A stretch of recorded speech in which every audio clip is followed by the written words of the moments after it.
Assalamu alaikum class. I'm Sir Muhammad Kashif from Half School System THA campus, and today we are going to start our lecture number 12,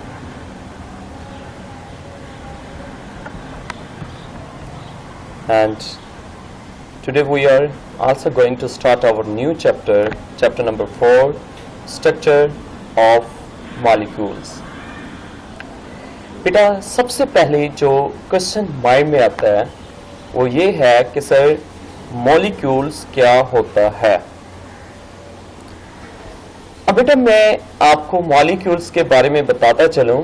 traditional आपने एक definition पढ़ी होगी कि when to और more than two atoms join together they form a molecule, यानी कि जब दो या दो से ज्यादा एटम आपस में मिलते हैं तो वो मॉलिक्यूल्स बनाते हैं।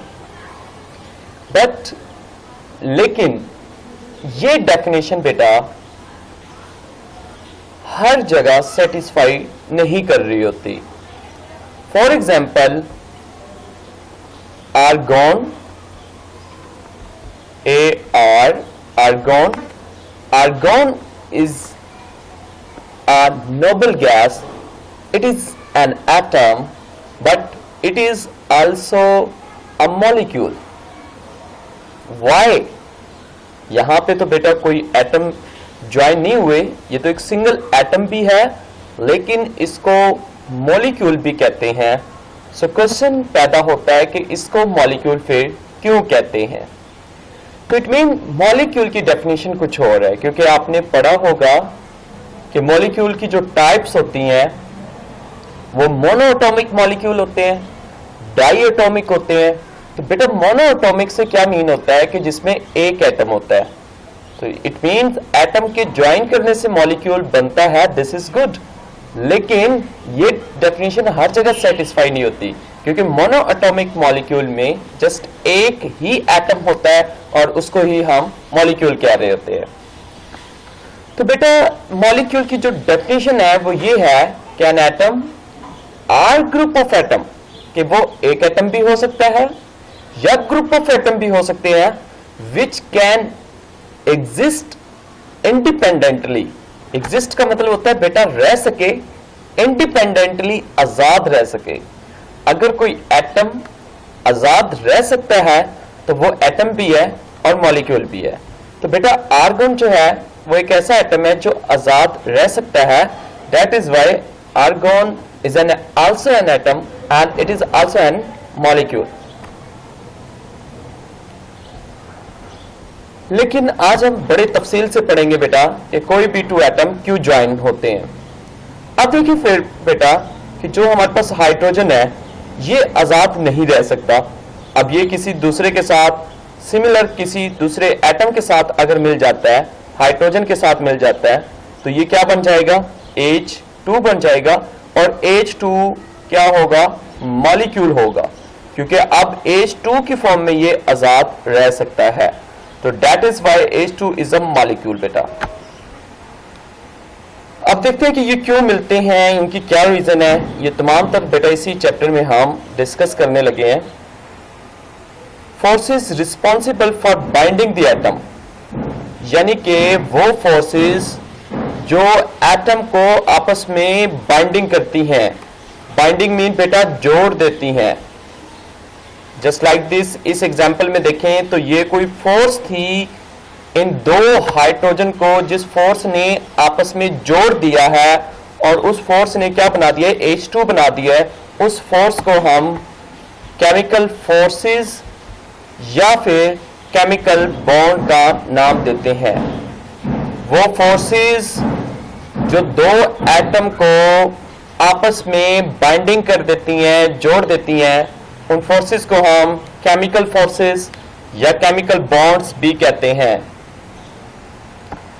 लेकिन नेक्स्ट क्वेश्चन आपका माइंड में आता है कि why do atom form chemical bond, कि एटम केमिकल बॉन्ड बनाते क्यों हैं, या इनके आपस में वो केमिकल फोर्सेस क्यों पैदा होती हैं। जिस तरह यहाँ पे दो हाइड्रोजन एटम्स के दरमियान एक केमिकल फोर्सेस पैदा हुई जिसकी वजह से ये दो एटम आपस में ज्वाइन हुए, तो ये केमिकल फोर्सेस पैदा ही क्यों होती हैं, ये क्वेश्चन अब हम डिस्कस करने लगे हैं। It is a universal rule, ये पूरी दुनिया का रूल है कि everything in this world tends to become a stable, कि हर कोई दुनिया में स्टेबल होना चाहता है। यानी कि अगर आप देखें तो दुनिया में her it is universal rule है। अगर आप एक टांग पे खड़े हुए हैं, अगर आप गिर रहे हैं बार बार, तो इट मीन आप स्टेबल नहीं है। आप स्टेबल होना चाहते हैं तो क्या करेंगे, दूसरी टांग भी नीचे लगा लेंगे। आपने एक हाथ ऊपर किया हुआ है और आप अनकंफर्टेबल फील कर रहे हैं, यानी कि आप स्टेबिलिटी आपके अंदर नहीं है, तो आप हाथ नीचे करेंगे ताकि स्टेबिलिटी आ जाए। और भी बेटा इसी तरह आते हैं कि इंसान अगर सिंगल है, मोस्टली अगर वो अनस्टेबल फील करता है तो वो यानी कि स्टेबल होना चाहेगा। तो दुनिया में हर चीज जो अनस्टेबल है वो स्टेबल होना चाहती है। Attaining to electrons in the valence shell, बेटा वैलेंस शेल कहते हैं आखिरी शेल में। अगर आखिरी शेल में 2 इलेक्ट्रॉन्स होते हैं तो इसको हम डॉपलेट रूल कहते हैं। अगर क्वेश्चन में आ जाए पेपर में कि डॉपलेट रूल क्या होता है, तो आपने कहना है कि if there are 2 electron present in the valence shell, this is called Doplet rule। कि डॉपलेट रूल क्या होता है कि किसी एटम के वैलेंस शेल, बेटा पहले शेल की बात नहीं की गई, सेकंड की नहीं की गई, जो वैलेंस शेल होता है, जो आखिरी शेल होता है किसी भी एटम का, उसमें अगर 2 इलेक्ट्रॉन्स हैं तो वो डॉपलेट रूल होता है। अगर 8 इलेक्ट्रॉन्स हैं तो हम इसको ऑक्टेट रूल कहते हैं। यानी कि 2 रूल पैदा हो जाते हैं, डॉपलेट एंड ऑक्टेट।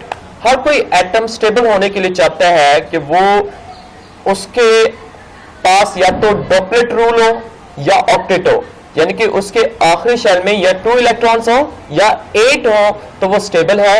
अगर किसी एटम के लास्ट शेल में 2 इलेक्ट्रॉन्स नहीं है या 8 इलेक्ट्रॉन्स नहीं है तो वो अनस्टेबल है। तो लिहाजा वो स्टेबल होने के लिए किसी दूसरे एटम के साथ जुड़ेगा, इस वजह से केमिकल बॉन्डिंग वहां पे मौजूद होंगी।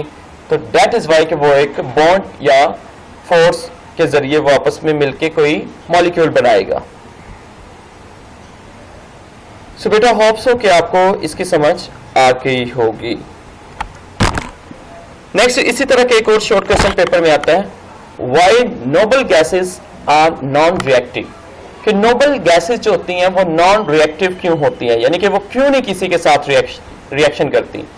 Noble gases do have 2 and 8 electrons, यानी कि नोबल गैसेस जितनी भी हैं, आर्गॉन, नियॉन, क्रिप्टॉन, ये सब के आखिरी शेल में या तो 2 इलेक्ट्रॉन्स होते हैं या 8 होते हैं, यानी कि या तो उनका डॉपलेट होता है या ऑक्टेट मुकम्मल होता है। लिहाजा जिनका डॉपलेट ऑक्टेट कंप्लीट होगा वो किसी के साथ रिएक्ट नहीं करेंगी। दैट इज वाई वो पहले से क्या है, स्टेबल है। It means noble gases have their valence shell completely fill, यानी कि उनके 2 या 8 इलेक्ट्रॉन्स हैं तो इट मीन वो कंप्लीटली फिल है। सो लिहाजा वो किसी के साथ रिएक्शन नहीं करेगी। Therefore noble gases do not gain और लूज और शेयर इलेक्ट्रॉन, लिहाजा नोबल गैसेस ना तो गेन करती हैं इलेक्ट्रॉन, ना लूज करती हैं, ना शेयर करती हैं। That is why they are non reactive. For example helium, neon, argon. ये 2 बेटा 6 को स्किप कर देंगे, वैसे लिखा गया। An atom can accommodate 8 electron, यानी कि 8 इलेक्ट्रॉन किसी भी एटम के आखिरी शेल में कैसे हो सकते हैं। अगर किसी के आखिरी शेल में 8 इलेक्ट्रॉन्स नहीं है तो वो कैसे होंगे, by giving valence shell electron, यानी कि वो या तो अपने आखिरी शेल में अगर किसी के आखिरी शेल में 1 इलेक्ट्रॉन है तो वो आखिरी शेल की बेटा मैं बात कर रहा हूं कि वो 1 इलेक्ट्रॉन दे देगा ताकि वो आखिरी शेल उसका खत्म हो जाएगा, तो उसके पीछे वाला जो शेल होगा उसमें ऑलमोस्ट 8 इलेक्ट्रॉन्स होंगे। इस तरह से वो क्या कर सकता है, अकोमोडेट कर सकता है अपना ऑक्टेट रूल को।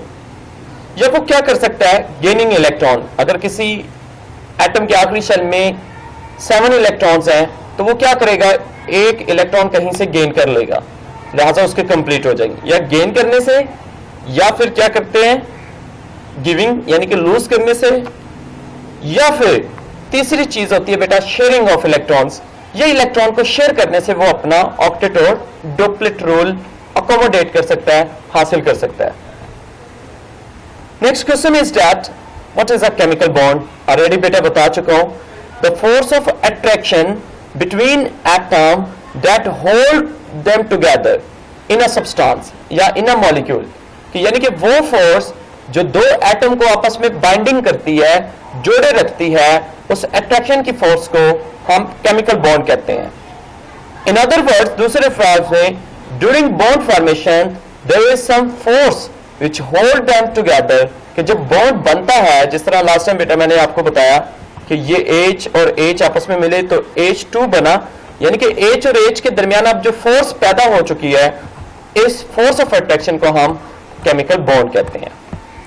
नेक्स्ट बेटा question is that how many types of chemical bond? There are 4 types, ionic, covalent, number 3 dative covalent, या इसका बेटा दूसरा नाम क्या है, कोऑर्डिनेट कोवलेंट बॉन्ड, और fourth one is metallic bond. Today we are going to discuss ionic bond. Ionic bond बेटा कब बनता है? It is form due to complete transfer of electron from one atom to another atom, यानी कि ये इस तरह की बॉन्डिंग होती है जिसमें एक एटम अपना इलेक्ट्रॉन कंप्लीट दे रहा होता है और दूसरा एटम उस इलेक्ट्रॉन को एक्सेप्ट कर रहा होता है। इस तरह की बॉन्डिंग को हम आयोनिक बॉन्डिंग कहते हैं। और बेटा ये क्यों देगा या दूसरा एटम क्यों उसको एक्सेप्ट करेगा? क्योंकि उनका डुप्लेट ऑक्टेट कंप्लीट नहीं होंगे। अब बेटा देखिए हम पीरियोडिक टेबल में कि जो ग्रुप 1 के एलिमेंट है या ग्रुप 2 के एलिमेंट है वो मोस्टली क्या है, मेटल्स हैं, एक्सेप्ट हाइड्रोजन। हाइड्रोजन को छोड़ के ग्रुप नंबर 1 और 2 के जितने भी एटम्स होते हैं वो मेटल होते हैं।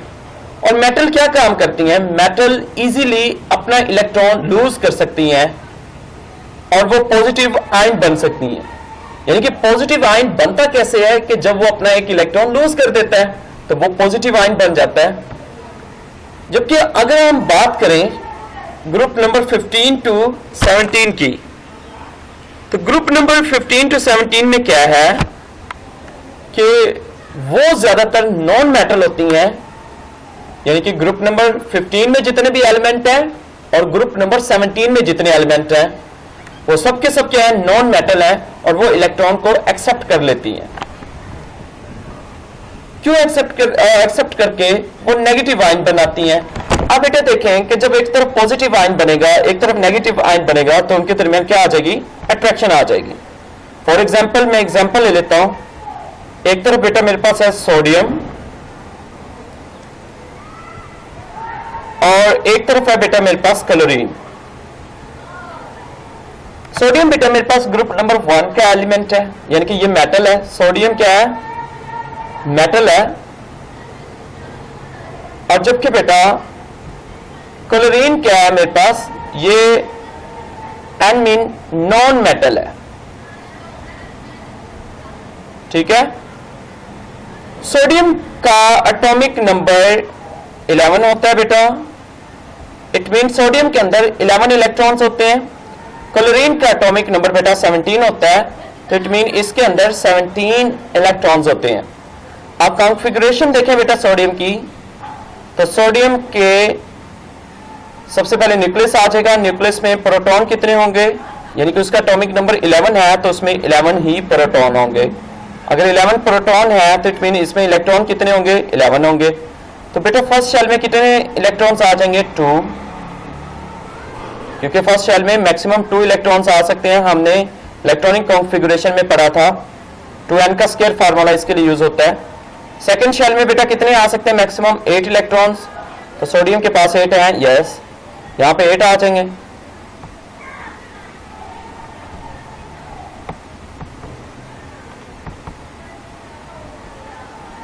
एट आ गए बेटा, 2 और 8 कितने हो गए, 10। और आखिरी शेल में फिर कितने इलेक्ट्रॉन बच चुके हैं सोडियम के पास, ओनली 1। तो इसके आखिरी शेल में बेटा 1 इलेक्ट्रॉन आ जाएगा। ओके, अब मैं क्लोरीन की बनाता हूं बेटा। क्लोरीन नॉन मेटल है, गैस है यानी कि, तो इसके एटॉमिक नंबर 17 है, तो इट मीन इसमें प्रोटॉन कितने होंगे? 17 होंगे।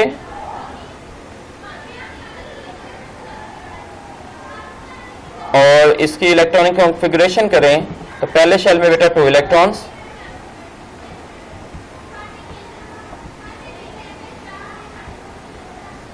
और बेटा सेकंड शेल में 8 इलेक्ट्रॉन्स, 1 2 3 4 5 6 7 एंड 8। और बेटा लास्ट शेल में कितने इलेक्ट्रॉन्स होंगे? यानी कि 2 और 8 10 हो गए, और आखिरी शेल में बेटा इसके कितने होंगे? 7 इलेक्ट्रॉन्स होंगे, ताकि 17 क्या हो जाए? कंप्लीट हो जाए।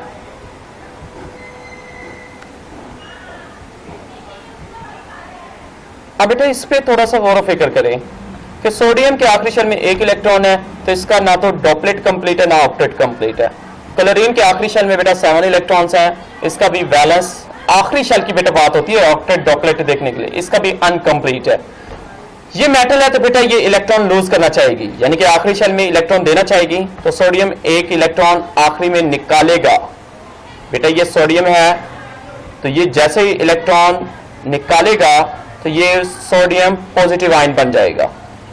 यानी कि जारी बात आपने पढ़ा था कि जब कोई एटम अपने अंदर से इलेक्ट्रॉन रिमूव करता है तो वो पॉजिटिव आयन बन जाता है, तो ये पॉजिटिव आयन बन जाएगा, 1 इलेक्ट्रॉन इसके अंदर से निकल चुका है।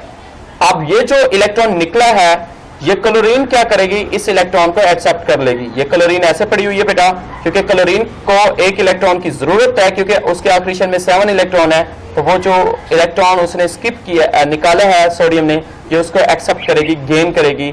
तो गेन करने के लिए हम एरो से पहले उसको इलेक्ट्रॉन दे रहे होते हैं बेटा। तो जैसे इलेक्ट्रॉन लेता है कोई एटम, तो वो क्या बन जाता है? नेगेटिव आयन बन जाता है, तो ये नेगेटिव आयन बन जाएगा। अब बेटा क्या होगा?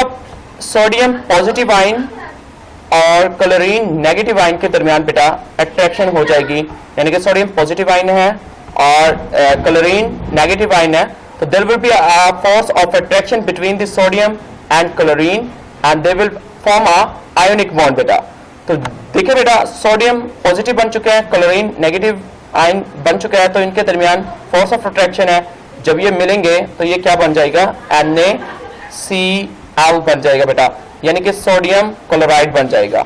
अब ये सोडियम क्लोराइड एक स्टेबिलिटी की तरफ चले गए हैं। अब ये सोडियम और क्लोरीन दोनों मिलके सोडियम क्लोराइड की फॉर्म में बेटा स्टेबल होके रह सकते हैं, लेकिन before this they were unstable due to having sodium only 1 electron in their valence shell and chlorine having 7 electron in their valence shell। अगर आप बेटा इलेक्ट्रॉन कॉन्फ़िगरेशन को भी देखें, यहां से ये इलेक्ट्रॉन स्किप हुआ है, निकल चुका है, तो लास्ट शेल यानी कि इसका ये शेल खत्म हो चुका है, तो इसके पीछे वाले शेल में देखें तो बेटा 8 इलेक्ट्रॉन कंप्लीट है, ऑक्टेट कंप्लीट है। अब बेटा देखें क्लोरीन के लास्ट शेल में जस्ट ओनली 7 इलेक्ट्रॉन्स हैं, तो it will accept 1 electron from sodium. जो सोडियम ने बेटा लूज किया इलेक्ट्रॉन, उसको क्लोरीन क्या करेगा? एक्सेप्ट करेगा, और 7 इलेक्ट्रॉन पहले से प्रेजेंट है, 1 इलेक्ट्रॉन मजीद ऐड होने से 8 कंप्लीट हो जाते हैं, ऑक्टेट कंप्लीट हो जाता है बेटा। That is why this kind of bonding is called ionic bonding between the sodium and chlorine. Hope बेटा आप अंडरस्टैंड कर चुके होंगे। If you have any query, any question, you can ask.